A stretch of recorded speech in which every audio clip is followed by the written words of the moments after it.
I'm actually glad you're all here, because I looked at the schedule and I saw Guerrilla Games up in the main stage. I'm like, oh god, no one's going to come. But you're all here, so that's awesome. Because I'm going to talk about ladders. How cool is that? Woo! Ladder enthusiasts in this room, that's great. Okay, so it has a bit of a funky name, but what I'm actually going to talk about is spatial design. I don't know if everyone knows what spatial design is. This is more of a little bit more advanced talk, but I'm going to still go over what my understanding of spatial design is, because as for many years in game design now, the terminology is sometimes a little bit off, so I'm going to explain how I view that. Okay, so for those of you who do not know me, my name is Jennifer Scheurle. I am the game design lead at Opaque Space. Opaque Space is a company based in Melbourne. We are a bit of a funky bunch of people. We work in VR, mainly. We are a games company, but somehow we, over time, have devolved into being a games company for VR games that also somehow ended up in collaboration with NASA to help develop training for astronauts. So I never believed that when I say it, but that's what I do, yeah.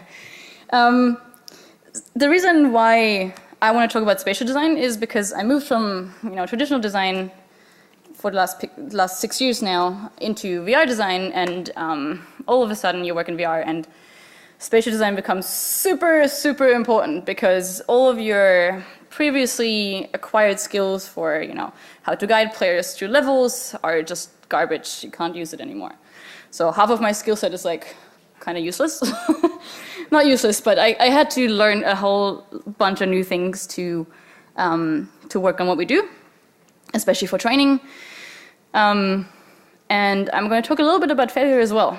I feel like that's not something we talk enough about, so I'm going to talk about the 2 times that I failed in spatial design and how I fixed it in the end. Okay, so spatial design. What is spatial design?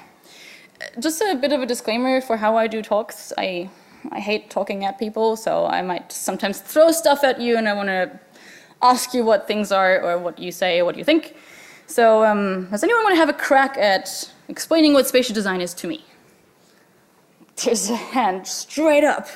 Yes, loud. My understanding of spatial design is designing levels in a way that makes use of the space. So in VR, that would be plotting out the player's path in relation to the real world and the digital world, and how we can manipulate that. Cool. Yeah, that's a pretty good first explanation.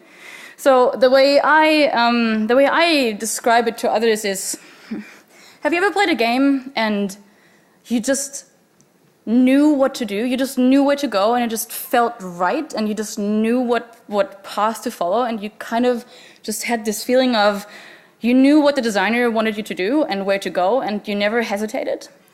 That's a game that is amazing at spatial design. So essentially it's environmental and level design for the human nature and perception. So it's level design on crack.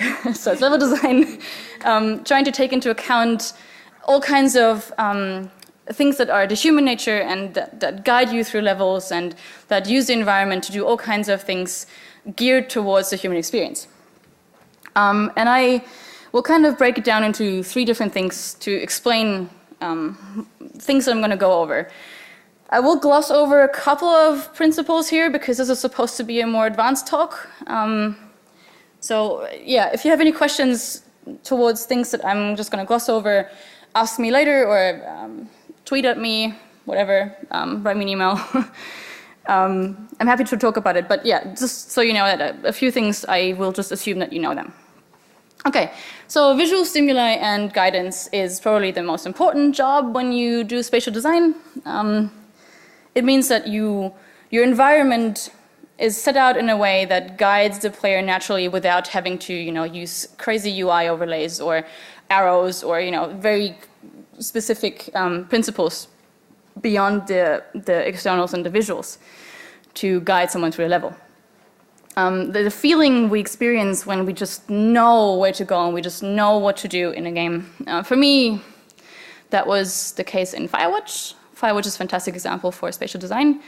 I never hesitated and didn't know what to do or where to go. I don't know if you had the same experience, but I think if you want to look at a good game that does that very well, Firewatch is fantastic for it. I will talk a little bit about it later as well.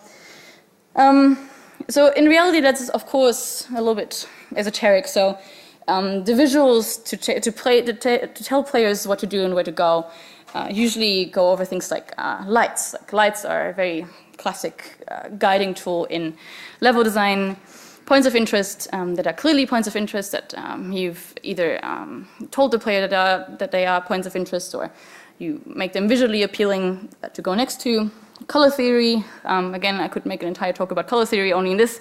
I will not. Positive versus negative feelings. Do I want to go in a specific direction because I've used color theory to engage in mood? Logical pathways. Sometimes games do things like locking off certain areas temporarily or until you have the right tools, or etc., like Firewatch. And then there's repetitive visuals that you can use to guide players towards a goal. Uncharted makes a really great point at doing that, if you've ever noticed, despite having a very rich environment design. More than just architecture. I have a bit of a story for that. Who in this room played Oni? Oh my god, are you the... Oh, 2, 3, 4, yes! Okay, I always feel like I'm the only Oni player in the whole wide world, apart from Lee. It's a really old game, and I love Oni a lot. I can't remember when it came out. Do you remember? 2000. So it's a while ago. Do you mean the bungee shooter with the purple hat? Yeah. Oh yes. Oh, sorry, I was like, ooh, Bungie. Yeah. That's the one. It was a really strange game that had its core audience that really loved it, and everyone else just didn't know it existed. So what was special about Oni is that the big story was that they used real architects to make levels. And I was like, wow, that's so cool. And then I played and it sucked so much. Like, I love the game, but level design was garbage, complete garbage. It was garbage because real-world architects don't know how to make game levels for people to navigate through. They know how to make great fire escapes, and they all look super the same and are concrete, and it's super boring. And you just like run up and down staircases for hours, I feel. That's like 90% of Oni, I feel. It's not true, but yeah, it's just real-world architecture just doesn't work for games because the parameters are different, and I will talk a little bit about parameters in a while. So yeah, Oni is a great example to just look at how it can go super wrong. Then there's, beyond architecture, there's environmental storytelling, right? When we talk environmental storytelling, again, I'm going to gloss over this a little bit. What needs does the environment fulfill? So needs can be the needs of the player or the story or the character, but also needs in terms of, do I have to incorporate certain mechanics in this specific level? Do I have to teach new mechanics? There's mood, there's functionalities for the game mechanics and beyond. It has to sometimes talk a little bit about the past, present, and future of the place, and the world context, which is politics or society, etc., etc. So yeah, glossing over this. And then there is behavioral science in user experience, which is something I'm super passionate about and which is super important for my current work. So you kind of, when you do spatial design, especially in VR where you don't have access to a lot of UI elements and a lot of text because it doesn't work very well in VR, then you have to teach through spatial design. You have to teach mechanics through spatial design only, or yeah, to 90%. So you need to know what drives humans and how humans function, how humans follow along or how they learn. And you need to know about what stimulates humans to act certain ways. So, for example, following other humans. So like monkey sees, monkey does. Whenever you have an NPC doing something for you, it's easier to follow along those actions. Whenever we see other people do something, this is how we learn intrinsically from very early ages on. Then there's something that's kind of more from art principles, human gaze. Whenever we see other humans look at other things, first thing you do is also look there because you want to know what the fuck's going on. visual stimuli is the strongest, and I hope that I have some time to talk about that later down the track. We are incredibly visual people, most of us at least, you know, who can see. So then there's audio stimuli, which is the most effective for mood. Everyone who's a sound designer in here can totally tell you more about that. And then there is Maslow's hierarchy of needs that can affect guidance if it translates to the character and your environment. I will not go over Maslow's hierarchy of needs because I assume this knowledge. If you don't know what that is, Google it because it's super important to know. Okay, so this is kind of my idea of what spatial design means as a whole. And now I'm going to kind of go a little bit over tools and things that we already have established in games that you have to keep in mind before I will talk to you about what we do for Earthlight. So before I go into actual tools, games have established expectations that you can rarely go against. So there are principles and visual principles in games that people have seen over like the last 30 years and that's difficult to even go against. For example, what do you expect when you see this in a game? Tell me. It's going to explode when you shoot it. It's going to explode when you shoot it. So whatever game you make, like if you make a super pacifist game and you put this in your game, people are probably going to be weirded out by it because, you know, they expect that you can shoot it. There's visual language that we have established over many years that people will have expectations from. I will not go into too many of these. You probably know most of them, but I want to talk a little bit more about this thing. Who knows the story behind how we how we present health packs in games? Okay, who wants to have a go? You. Louder? Red Cross. Yes. So there was a very recent case, I think that was the beginning of this year, when UK-based developers for Prison Architect were contacted by the Red Cross because the Geneva Convention essentially forbids games to use the Red Cross on white ground to display health. They have, at some point, I can't remember when it started, but they have at some point decided that games are not allowed to use that because it goes against their ethics. So we are officially not really allowed to use that. So many games still do it, but it has affected some AAA developers and some indies who were just contacted and told that they have to change it. That's why this one, I think it's Halo? Yeah. Yes.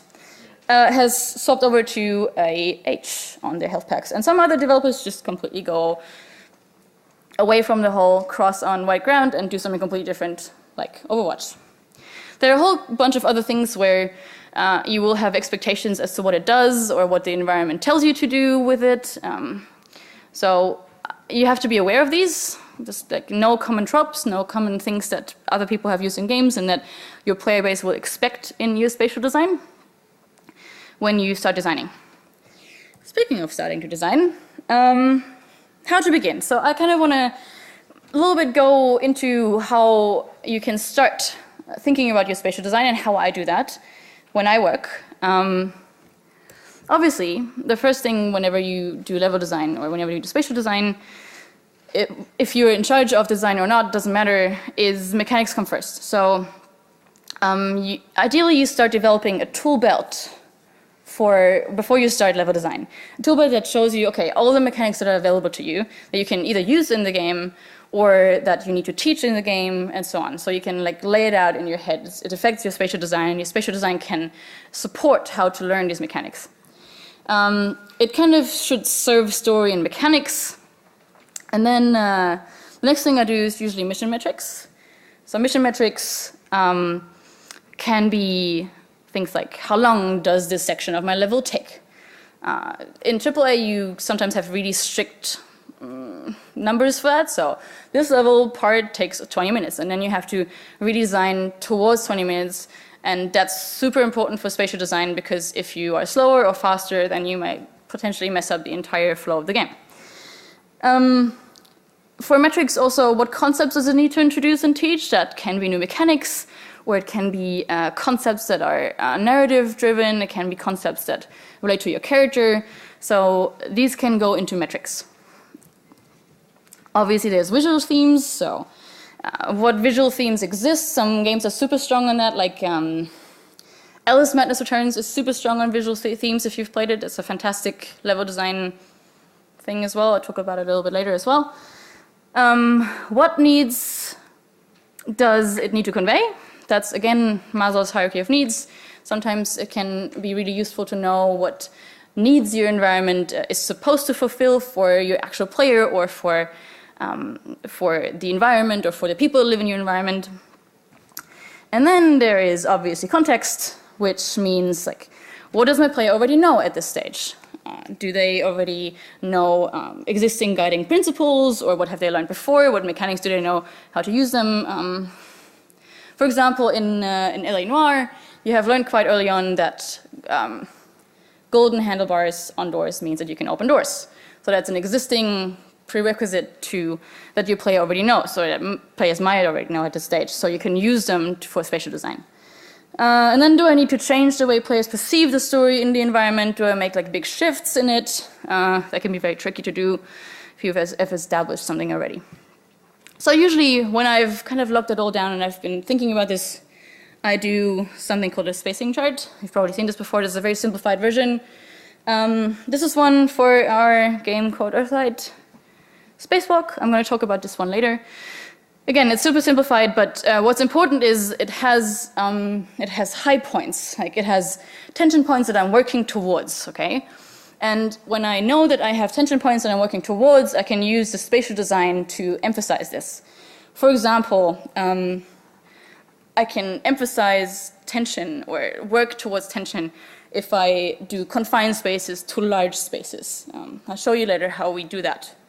Dark environments to light environments, guiding camera and player views towards highlights, or making them look away before I do a jump scare, or whatever it is, right? So if I know where the beats in my game are that I want to emphasize, I need to know this for my spatial design so I can accelerate these moments, okay?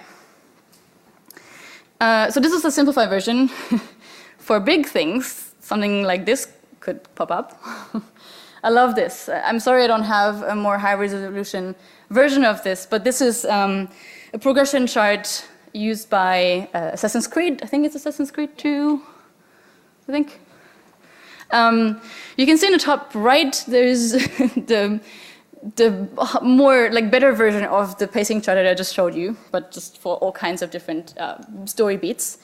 And it also shows all the mechanics that you can learn, all the advantage points, races, career, viewpoints, everything in one big document that will help you understand how you have to approach your level design, your spatial design to even make it work.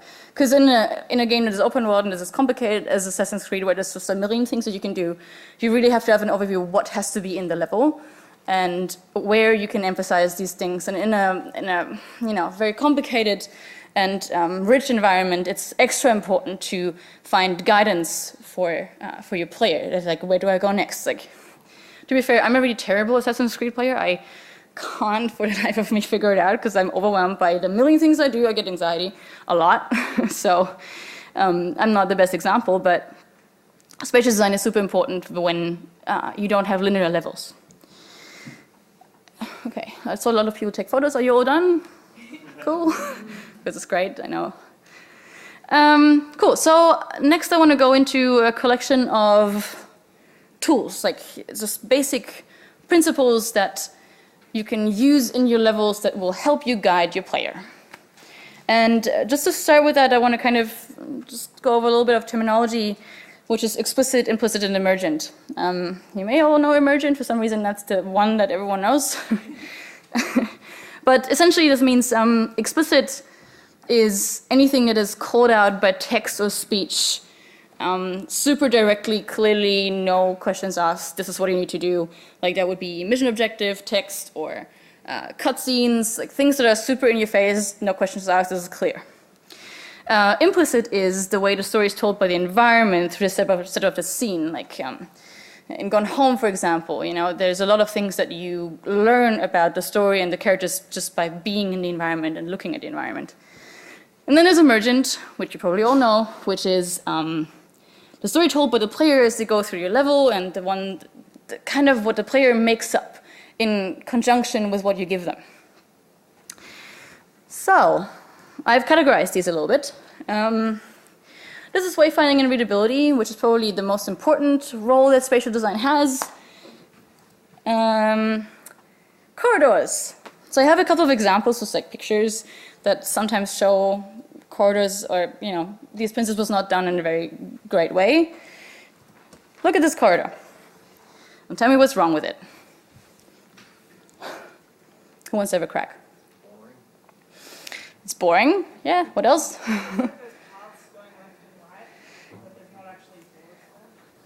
Looks like there's paths left and right, but there's no doors. Anything else? There's some object on the wall that you can't really define very well. It's almost, you can almost see it, but you can't quite see it. Very good. You see the light on the edge of it. It almost blends in all the time.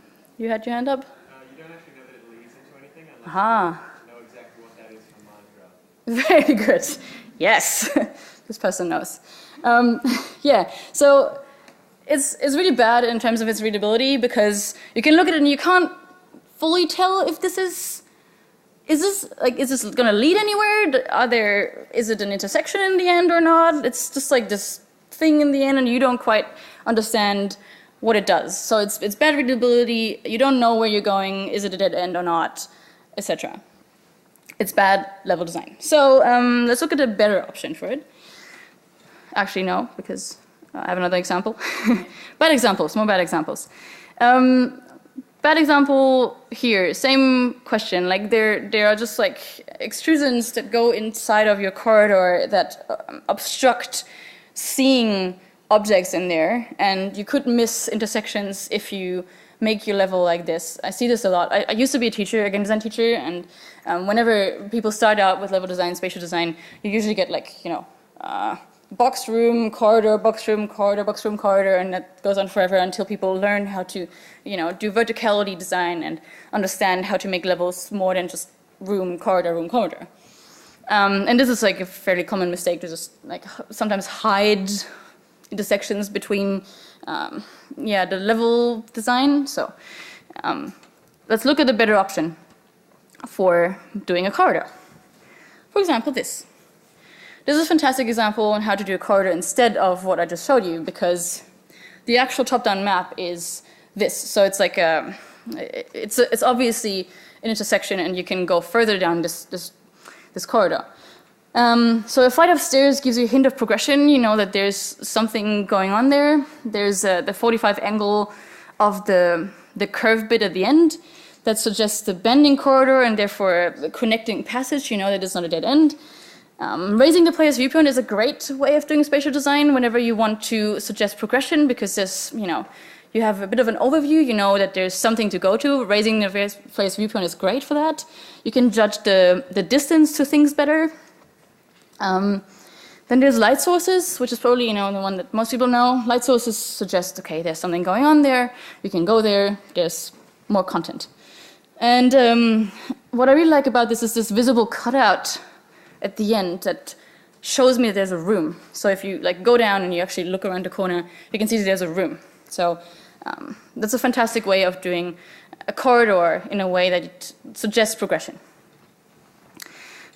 Now, we actually get to letters. Letters, okay. These three things, letters, buttons, / interactive objects, and stairways, hallways, doors, etc. What do these three objects or these three elements have in common? They imply action. They imply action. Very good. What else? Vertical design. I can go up and down within a level. Very good. Like has to look a certain way to interact with That's it. Everything else was right too, but that's the crux. You're a game designer. And every time you have a tool that allows you to know exactly where your player is going to look is your friend, because you have full control over what's going to happen next. You can put in surprise moments. You can put in this is like this one thing where you have full control over what's going on. And that's especially important in VR because most of the time I have no control whatsoever where the player is going to look. They can do whatever, you know, there's no restriction. I cannot force their view. I have to rely on these things. Let's go into them. Ladders, again, not only a great tool to ensure knowledge on the player's orientation, which is why ladders are awesome, it also puts the player in a vulnerable position, and it's perfect for jump scares and large reveals, such as this one. Who remembers this one? Damn you, fear. Yes, so ladders are exceptional for whenever you need a spot where you need to reveal something or you want to show the player something that they should not miss by any chance. Ladders are awesome. Buttons. They ensure the direction of the player where they will face, but not only that, you can allow for the controlling the height of the view, so you can put the button a little bit down, you can put it up. Buttons are fantastic to help you out with that. It ensures expectation and action, so something is going to happen when you press a button. You know, usually some progression will ensure to happen. I think it's Half-Life. Who remembers what happens there? Yay! Cool. So whenever you have things that you, again, don't want the player to miss and that has some sort of action and expectation, buttons are great. Compared to ladders, buttons are more like people are prepared to see something happen. For ladders, you have more of a surprise moment.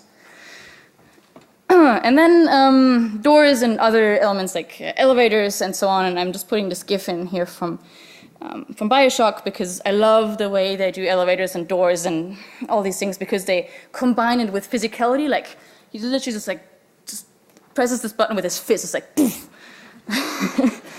It's great. Like there's so much action in this shot, and it's only a stupid elevator, right? It also, to be fair, it forces your view, as you can see, so you only gain control back after maybe a second or so. But it's a great tool to just like, oh, there's action happening, there's a thing, like bam, and go. All right, so this was very much clear ways of doing spatial design for guidance, but there's more. So sometimes you need to use spatial design to make people understand the rules of your world. So I've been talking a lot about first-person design, but there's more. This is Super Mario World 1.1, which is a masterclass in level design for many, many reasons. If you have not entirely and in-depth studied Super Mario World 1.1, please do that tonight, right now, because it's fantastic and I think a must-have for everyone who wants to do game design. So I'm not gonna go into too much of the detail, but I just want to explain one little thing. The screen you see here does something super specific about teaching you the rules of the world, which are out of the ordinary. In this case, teaching you that some objects have gravity and some do not. So the blocks here, for example, do not have gravity. They will float in midair. But objects such as enemies, some enemies at the very least, and this mushroom have gravity. So when the player goes in and they start to experiment and they will jump up and release the mushroom will go in the same direction as the player to the right and then bounce down from the blocks and then bounce against the pipe and come back to you. So sometimes spatial design, where you show people what happens to an object directly, it teaches them about the rules of the world. Like some objects have gravity that applies to them and some do not. Okay, foreshadowing. I love foreshadowing. It's a great principle for using in game design. In behavioral psychology, we call that cognitive priming. Cognitive priming essentially means that if you show people what they need to learn and what they need to do, at least on a high level, before they actually do it, you have a higher chance of them understanding your level or understanding what they need to learn or what mechanics they need to learn. So foreshadowing is fantastic. Alice Madness Returns does that exceptionally well. If you've ever played that, it has a lot of areas where it just shows you the entire next section of the level. Sometimes even with fly-throughs. You kind of always have an idea of what exactly you're gonna do, like how you're gonna fight in this level. It's a great game, and it leaves you actually more room for surprise and help with pace because you can prime people to follow what you have intended for them to do. Logic. Going back to Firewatch here, because I think Firewatch does a great job at that. It locks off areas of the map to the players naturally in their spatial design. So there will just be areas in the game that you can't reach without having the axe or having the rope or whatever it is, right? So you can technically explore everything in the world, but it locks off these areas that they don't want you to go to because it doesn't make sense in the story naturally by using the environment, the spatial design for it. So tools are needed, and the missions guide you differently through the level, and the story usually creates dependencies and urgency and obedience to the person who helps you guiding yourself through the environment, which is like vast and one giant level. Okay, I just want to super quickly talk about spatial design for connection, which is something you can't do without talking about Gone Home. Gone Home has maybe coined that a little bit, being the original walking simulator. Well, not necessarily the original one, but one of the most, important ones in recent game design history. So in Gone Home, you can see all these. You can explore the world and the character and the way the story unfolds by just looking at the environment. You look at objects, you look at the environment that the people the story is about lived in, and it's a masterclass in looking at spatial design and telling stories through environment. So just a couple of rules for that. Players are usually more on board with your game and your intended design if they are invested in your story and in your characters. And if you want that to happen, you need to give them time to connect to new environments and characters and show the players what makes the environment human, which Gone Home does really well. And usually the reasons for why people will follow your designer's vision is you've given them time, you've proven that following their vision, your vision, is rewarding for them, so they want to follow your vision, and you have proven to them that they can trust your design, which is really tricky to pull off. I just want to really quickly talk about What Remains of Edith Finch, and I will not spoil, I promise, because I need you to play it. It's great. It probably is the game with the most personality in the spatial design that I've seen in a really long time. It uses all calibers of sometimes really, really literal spatial design to get across human concepts. Do you want to have a guess at what this is trying to convey? Over there? Try. Oh, you know. Okay, someone who doesn't has played this? No? Okay, try. It's conveying the difference between fantasy and reality. It's pretty much daydreaming, yeah. So you're doing a really boring, very mechanical task, and it's conveying daydreaming by literally putting the dream on your screen. It's fantastic. Play it. Everything about this game is fantastic. Good. Okay, we have another 15 minutes, and I want to really have some time for questions. So I'm going to talk about Earthlight now. Yes. So the story I'm trying to tell here is of Earthlight Spacewalk, which we started. It started much earlier than before I came on board at OPEC, but with a new team, we kind of revamped a lot of it, and it was part of the ViveX program and had some really specific and weird parameters that I'm going to go over in a second. If you haven't seen it, I'm just going to show you the trailer real quick. And I have the music a little bit more silent because I want to talk over it. So it's not Unreal. It's essentially a 15-minute spacewalk that you perform on the outside of the ISS. The music is great, so I'll put it up.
love this trailer so much.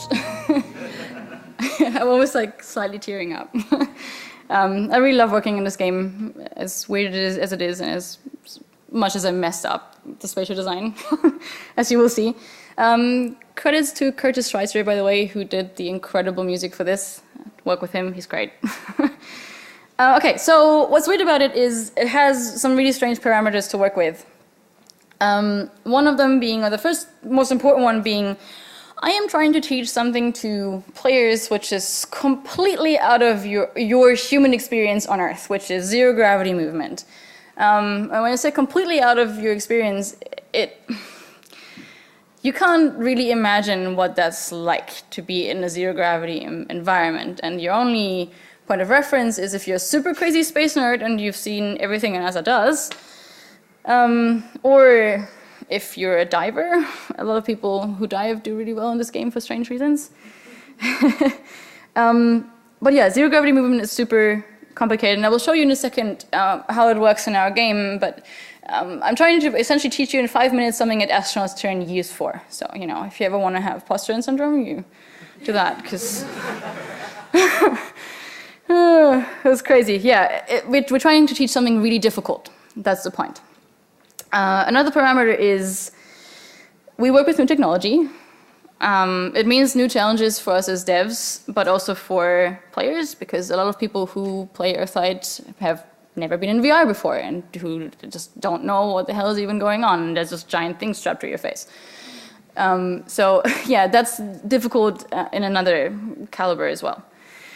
Then we work in collaboration with NASA, which means it requires a commitment to some degree of realism. Like, I can't just go off and just like change the entire design of the ISS so it fits my game. I just can't do that. I can only do that in certain, like in a really narrow area, because we are committed to doing them justice. Also, astronaut suits fucking suck. They are so annoying, because to make it realistic, right? You're in this giant suit, and when I mean giant, you should look up pictures. They're fucking huge, right? So I already put people in a really uncomfortable environment, and then they're in this giant suit, and you have this bulky helmet, and you can't look up, and you can't really look down. It's just obstructing your view because it has to, because that's what astronauts feel like, okay? So it has a bunch of parameters that make my work really difficult. But you have to make it work. So I'm going to talk about a specific area in the game, which is the airlock. It's a really strange place, because that's where we start off the player before they go out and do a spacewalk. This is the way the actual airlock looks like. It's just a tube. It's round, it's a tube. It has handlebars on the walls. It has a couple of controls, and the door you're looking at is not the airlock hatch. This is the one that leads to the habitation. And when you make a game and you want people to actually go at the actual hatch, which is not that one, I'll show you where it sits in a second. That's really difficult, because in every sci-fi movie and you hear airlock, what happens is like it's this thing you walk in and it's like, and then you walk out and that's the airlock. But that's not quite how airlocks work. Like, real airlocks are different, and they're not just things you walk into.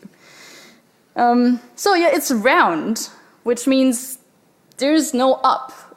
It's zero gravity. It doesn't matter where it's up, okay?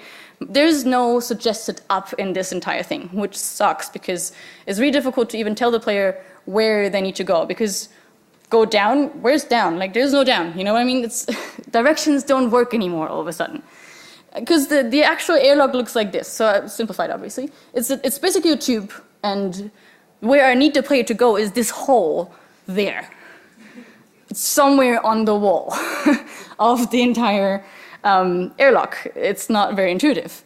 It makes sense on the ISS, because, you know, that's where astronauts work and so on, but it's really difficult to figure that out in the game. So just a quick GIF to show you how movement works in Earthside. You can push yourself off walls. You can grab handlebars to push yourself along. Essentially, just a very quick GIF to show you how it works. This is super difficult to learn. It looks easy when I do it, because I've made it, I guess. But the difficult part is you cannot move without applying force to another object, like a wall or a handlebar. So you need handlebars to move around. It's essential. That's how astronauts move around. But people are not used to that, right? They're not used to zero gravity. So what they do is they lean and they try to grab things and lean left and right, and it doesn't work because you're in zero gravity. Obviously, your actual body is in gravity, so it's super weird. Like you're in the game where the gravity doesn't really allow you to do these things that you actually can do when you're playing. So my problem is, essentially, I need to get people to learn how to move in this environment and find the airlock hatch, and then climb out feet first, because that's what astronauts do. It's also super important for the next section of the game. I'm not going into that, but it's essential that we go out feet first. Yes, the problem is that moving is really difficult, and learning how to move is really difficult because, first of all, you have to learn how to move, you use your hands, so grabbing onto handlebars. Then you have to learn to push yourself along, left, right, up, down. Then you have to learn that you can also put both hands on handlebars and rotate yourself around like this, and like this, which is free 6-degree movement, which none of you have ever done unless you're a diver. So a completely out of this world, literal out of this world experience. So it's necessary that we start players pretty much like this. We need you to face a handlebar, no matter what happens, because you need to learn that this is how you move around. If I start you a different way, you don't know what to do because there's too much other stuff to go on. So we started people out facing handlebars because that's the first thing you need to learn how to grab. However, it's quite difficult because it means that the actual information I need to convey in the spatial design, they will not look at it. The ideal way I want people to look at it would be like this, because this is the information you need to find your way out of the airlock, which is yellow handlebars. There's mission items on the other end of the hatch. And then on the bottom you can see the actual hole that I need to climb out of, which is pretty much hidden because it's like in this confined round thing that you can barely make out that it's actually an airlock. But we can't change this design because that's what the ISS looks like. So in this picture you also see my first attempt at a solution. Again, the problems were trying to learn how to move, figuring out where the airlock hatch is, and then moving out feet first. So what I did in my first iteration was I built a ladder, because I love ladders. So I built a suggested ladder that is the only place in the entire airlock is where it looks like a ladder is this, which suggests that you can just climb out like a ladder out of the airlock hatch, ideally. And we put these logos on the sides. They don't say NASA anymore because that's illegal. But essentially it's a logo that has text on it to suggest that there is an up. Obviously there is no up, but it doesn't matter as long as your player has some understanding of the environment. So we suggest an up because if you can read the text, there's up, okay? It worked to a degree because people need points of reference to understand the environment, such as text. And we did QA, and it worked. It worked. It worked in our first QA session. It was great. And I was confident, and I sent it off to my boss, and it was awesome, and then we sent it out for evaluation, and it didn't work anymore. People could not figure out how to climb out of the airlock. It was a mystery. I don't know to date what the hell happened. I don't know why they couldn't figure it out. Sometimes you fail. And yeah, we had to fix it. Like, my boss came back to me and he was like, okay, it doesn't work. I don't care what QA says. You have to fix it. So I was like, cool, okay. I need to fix something. I don't know what the problem is, right? So we did the following. I changed the airlock to be really small. So I wedged the player in to this thing, which is super tiny now. And it only fits you, and you can touch the walls like this and like this. In reality, it looks like this. So the airlock is just significantly smaller. It still has the ladder, and it has a giant exit sign.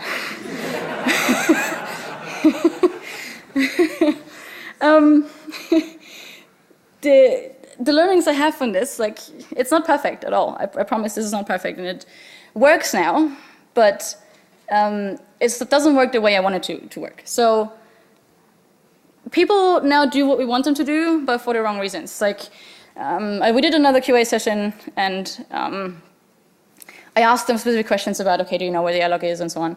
And I asked them, did you see the exit sign? They're like, nope. I'm like, how? How? How is this possible that it's right there? But, you know, players. So they know where to go for the wrong reasons. They know where to go because there is literally no other way to go but down. That is the only way you can go at the moment.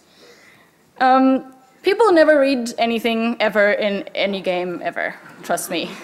It just doesn't work. If you try to convey something in text, just don't. Just fucking don't. Also, people do not listen to anything you say to them. There is mission control that repeatedly tells the player, go down, go out the airlock, it's below you, and people just, if I ask them, like, do you remember that mission control told you to go down? Like, no, do not remember at all. I'm like, cool, okay. They remember that they heard VO say something, but not what. And that's because whenever people do something new to them, which is move around like an astronaut, in VR, strapped, like a giant thing strapped to your face, when they're overwhelmed, it's really difficult for them to retain information. So I had to, as a designer, accept at this stage that I cannot make a perfect solution where people fully understand what happens and what's going on in the world around them. Like, they will probably not understand what their environment is that they're in. There are just some things that they don't understand. And as long as they still do what I want them to do, that's okay. It's a really difficult realization to have because it's easy to just be like, I hate players, they do everything wrong. But the truth is, no matter how clear your solution seems to be to you and to your team and to your QA, it doesn't matter if your player doesn't get it. Like, none of your rage is worth it if your players don't know how to play. That's the reality of game design. And it's your responsibility to fix it. And that's what I did in this. And now, it's the end of the talk, and I have this for a dancing astronaut. This is me in our new game. I should not be let anywhere near this. Okay, yeah, I could tell you a lot more about Earthside and spatial design in Earthlight, but I can fill another 2 hours with it. If you want to have a go at it, it's at PAX in the HCC free play area. You can have a look at it and then nerd out about spatial design with me afterwards, if you like. Just a quick summary, and then we do maybe 1 or 2 questions, and then we wrap up. Okay, so in summary, make mechanics come first in your spatial design. Use spatial design as your most valuable support tool for everything else you do. Try to use it to accelerate everything you do. You've seen it in the trailer, for example. I use this whole confined dark space to giant open space in the most literal sense possible because it's space in our game. So you're in this tiny airlock and then you climb out and it's like space, all of it at once. And design for the human perception. How do humans navigate environments? What do humans care about when they navigate your environments? And finally, believable and carefully crafted environments means people will actually follow your lead. And the more you gain the player's trust in that when they follow you, they have the best experience possible, they will do so. Invest time and design and spatial design specifically into that. Cool, this is how you can reach me. Woo!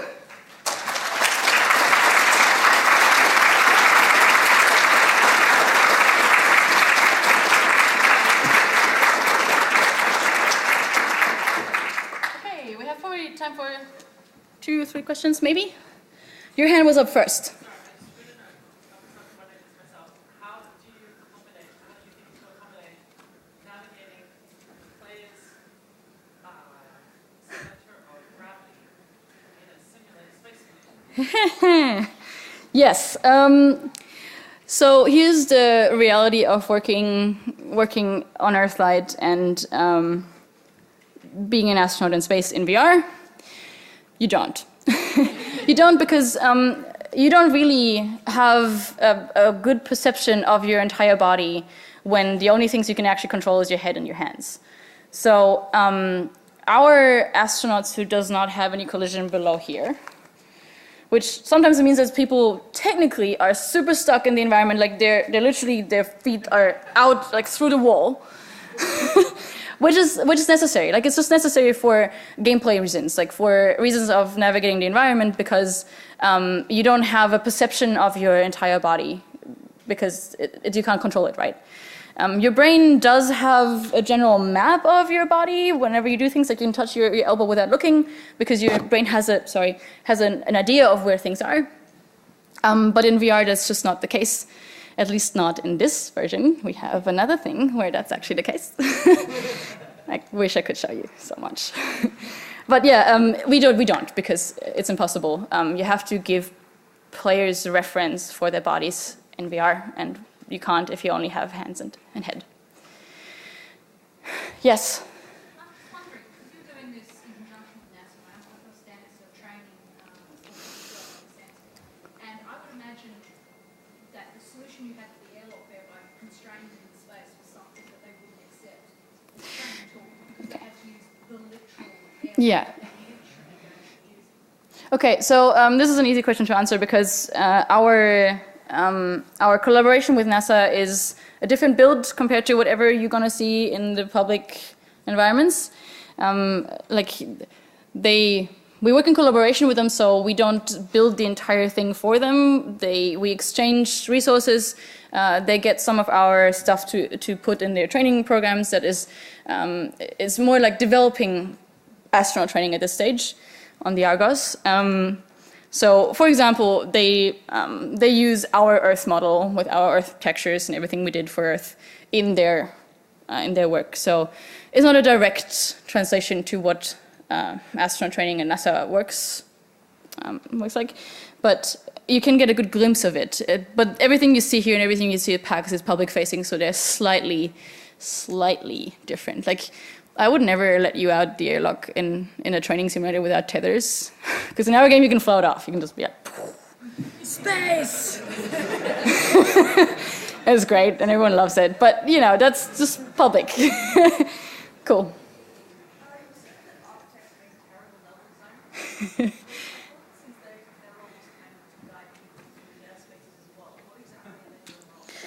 You're right.